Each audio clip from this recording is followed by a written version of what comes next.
Hi, I'm Dave Epstein, and welcome to this edition of Growing Wisdom, where today we're talking about one of the easier houseplants you can grow.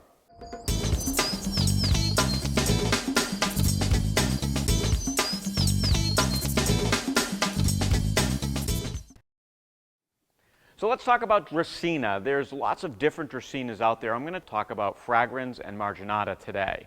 The first one is the Fragrans, and that's a wider leafed Dracaena. This particular Dracaena also comes in a variety of colors, so the leaves have different colors in the margins. One of the great things about this plant is just how easy it is to grow. So it doesn't mind low light. Here we're in a greenhouse. It has a little bit of filtered sunlight. It's also the middle of winter. Inside your home, you could put this near a window that perhaps doesn't even have direct sunlight. The plant likes to dry out between waterings, but if you miss a watering or two, it will probably still be okay. One of the things that happens with the plant as it begins to grow, it actually loses its lower leaves. Let me show you what I mean.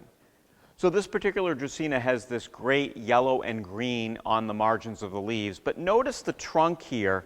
Notice how there's no leaves and it's actually scabbed over. There were leaves here a long time ago. This is rather thick, and what's happened is as it's grown, it probably got too tall and we pruned it. So you can see right there, there's been a cut. Wherever you make the cut, if it gets too tall, a new shoot will come out the side. And that's the great thing about the plant. So once it gets too tall, just cut it, and then you'll get lots of new shoots. It keeps it nice and bushy as well. You can see there's been many cuts made on this particular plant, and now there's 5 new shoots.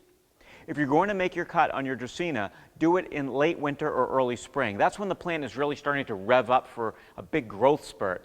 If you cut the plant too close to winter, it won't shoot up that new growth quickly enough, and you can overwater the plant because there won't be a lot of leaves taking the water out of the soil.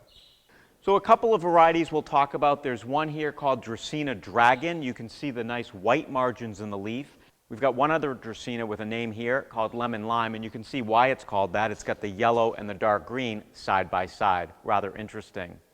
Of course, the plain green one is very common. Many people refer to it as the corn plant, and that's the more typical plant that so many people have in their homes. These particular Dracaena have wider leaves. Let me show you a Dracaena with narrower ones. So I've moved over to the Dracaena Marginata, and the difference with this particular Dracaena is that the leaves are much thinner. Also notice there's this nice red or burgundy margin to the leaves, but some of the habitat is similar. For example, it does lose the lower leaves under here. If it does get too tall, you can cut it just like we cut the other Dracaena, and it will send up some new shoots.